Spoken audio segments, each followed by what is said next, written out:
Ayo, bismillahirrahmanirrahim. Assalamualaikum warahmatullahi wabarakatuh.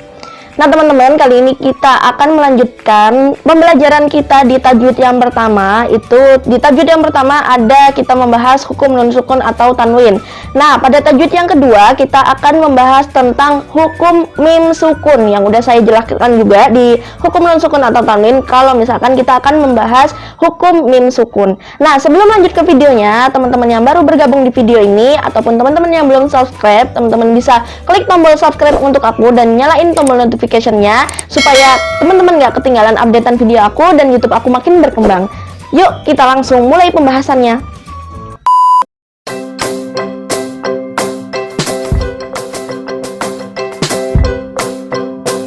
Nah teman-teman, bagi teman-teman yang belum punya buku Aku Bisa Masuk Gontor, ini aku bahas di sini semuanya untuk ujian lisan sama ujian tulis. Ini udah aku bahas. Nanti teman-teman bisa langsung menghubungi CV di bawah yang ada aku cantumin di kolom komentar.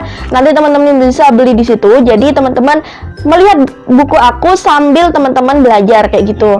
Nah teman-teman, langsung aja kita ke idgham mimi. Nah di hukum mim sukun itu dia terbagi menjadi 3 guys. Nah yang pertama yaitu ikhfa syafawi, terus yang kedua ada idgham mimi atau idgham mutamathilain, terus yang ketiga ada ikhfa syafawi. Nah di hukum mim sukun ini saya akan menjelaskan secara rinci juga seperti halnya kemarin yang nun sukun itu. Nah di hukum mim sukun yang pertama yaitu ikhfa syafawi. Nah ikhfa syafawi ini apa sih? Jadi apabila ada mim sukun bertemu dengan huruf ba, dan bacanya kayak gimana? Jadi bacanya itu disamarkan di bibir. Nah kayak misalkan langsung aja kita menuju ke contohnya. Kayak misalkan i'tasim billahi. Jadi disamarkan dari mim sukun itu tuh ke ba, menyamarkan. Jadi menyamarkan mim sukun ke ba-nya itu tadi. Kayak i'tasim billahi. Nah, di situ ada mim sukun bertemu dengan ba. Nah, di situ yang namanya ikhfa syafawi. Nah, kenapa syafawi? Karena bibir kan. Jadi dua bibir itu bertemu. Jadi i'tasim billahi. Mim sukun itu kan bibir kan, di antara dua bibir. Nah, terus ba itu juga jadi disamarkan di bibir. Dari mim sukun ke ba itu kan i'tasim billahi imbi. Jadi mim sukun ke ba-nya itu dia disamarkan dan disamarkannya itu di bibir gitu teman-teman. Nah penjelasan yang kedua, yang pertama ada ikhfa syafawi, yang kedua itu ada idgham mimi atau idgham mutamathilain. Nah idgham mimi atau idgham mutamathilain, nah mutamathilain artinya adalah dua yang kembar gitu loh. Jadi di sini hukumnya adalah apabila ada mim sukun bertemu dengan mim. Jadi makanya dia itu dinamakan idgham mutamathilain atau idgham mimi karena memang dia itu bertemu dengan huruf yang sama antara mim sukun dan juga mim.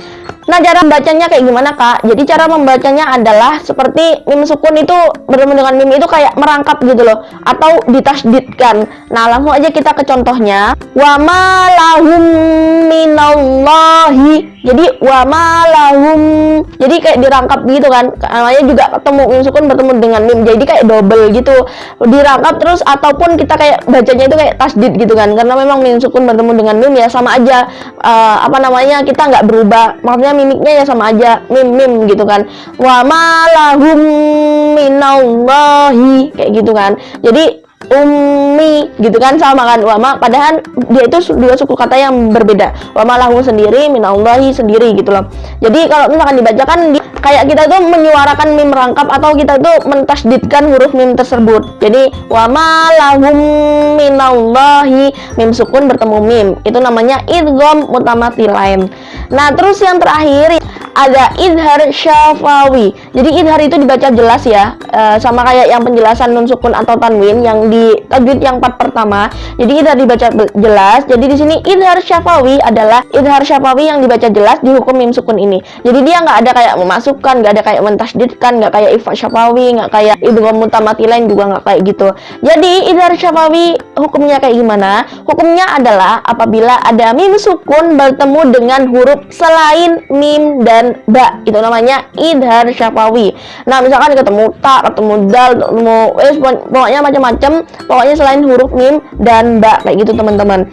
Nah, cara membacanya kayak gimana teman-teman? Cara membacanya adalah jelas, pokoknya jelas, nggak pakai kayak memasukkan, mentasdidkan gitu. Dan bibir itu tertutup. Misalkan ya, ini aku kasih contoh. An, ram, ta, ya kan? An, ram, kan ram, mim sukun bertemu dengan ta di sini. Mim sukun bertemu dengan ta. An, ram, ta. Jadi bukan an, ram, ta gitu, enggak. Jadi bacanya an, ram, ta, kayak gitu teman-teman. An, ram, ta, kayak gitu kan. Jadi jelas. Dia tuh terus bibirnya itu pas mim itu an, ram, tertutup kan. Ta, baru dia membuka dengan jelas gitu. Taknya itu dibaca dengan jelas gitu. Ada lagi contoh kita, lahum fiha, lahum, ya kan. Jadi mimnya itu pas pada bacaan mim itu bibir kita tertutup, lahum fiha. Nah, pada bacaan fi itu terlihat dengan jelas. Nah, itu yang dinamakan dengan izhar syafawi. Kayak gitu teman-teman penjelasan untuk hukum mim sukun. Jadi kita review kembali. Jadi hukum mim sukun itu ada 3. Yang pertama adalah ikhfa syafawi, yang kedua adalah idgham mimi atau idgham mutamatilain, dan yang ketiga ada izhar syafawi. Jadi kita review lagi penjelasannya yang satu-satu.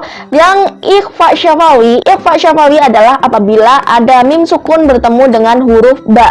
Nah, bacanya itu kayak gimana? Jadi bacanya itu disamarkan. Nah, terus yang kedua yaitu idgham mimi atau idgham mutamatilain. Jadi dia itu yang dua kembar itu. Nah, di sini apabila ada mim sukun bertemu dengan huruf mim. Jadi mutamatilain namanya juga kembar. Jadi mim sukun bertemu dengan mim itu kan kembar. Jadi dimasukkan atau ditasdidkan gitu. Nah, yang terakhir ada izhar syafawi. Nah, izhar syafawi ini dibacanya jelas karena izhar sendiri artinya adalah jelas dan syafawi adalah kedua bibir. Jadi izhar syafawi adalah dibaca jelas tapi tetap mimnya itu dia menutupkan kedua bibir itu. Nah, izhar syafawi ini hukumnya adalah apabila ada mim sukun bertemu dengan huruf selain mim dan ba. Ingat ya teman-teman. Jadi izhar syafawi adalah bertemu selain hurufnya ikhfa syafawi sama huruf idgham mutamatilain. Hurufnya ikhfa syafawi kan mim, hurufnya ikhfa syafawi itu kan ba. Nah, terus juga hurufnya idgham mimi adalah mim, kayak gitu teman-teman. Jadi izhar syafawi ini apabila ada mim sukun bertemu huruf selain mim dan ba, dan dibacanya itu jelas sambil menutup kedua bibir gitu loh, menutupkan kedua mulut ini. Contohnya tadi juga ada teman-teman. Kalau misalkan ketinggalan bisa ataupun kurang jelas bisa replay lagi videonya, diulang gitu teman-teman. Nah teman-teman, kali ini udah dulu, kita nanti lanjut ke part selanjutnya karena memang tajwid ini bahasanya agak cukup luas banget, dan teman-teman, saya harapkan teman-teman menghafalkan semua hukum tajwid. Kalau nggak dihafalkan sekarang, kapan lagi gitu loh guys. Jadi teman-teman siap-siap, mumpung Ramadan juga, mumpung stay at home, terus work from home juga, semuanya tugas melalui rumah. Jadi kita enak santai-santai bisa sambil belajar-belajar juga, kayak gitu teman-teman. Nah teman-teman, jangan lupa teman-teman juga yang belum subscribe YouTube channel aku, silahkan subscribe dan nyalain tombol notification-nya supaya nggak ketinggalan video updatean aku yang terbaru, dan supaya channel ini semakin berkembang ya guys, doanya selalu. Dan kita doakan semoga COVID-19 ini segera berlalu juga. Saya pamit undur diri, wassalamualaikum warahmatullahi wabarakatuh.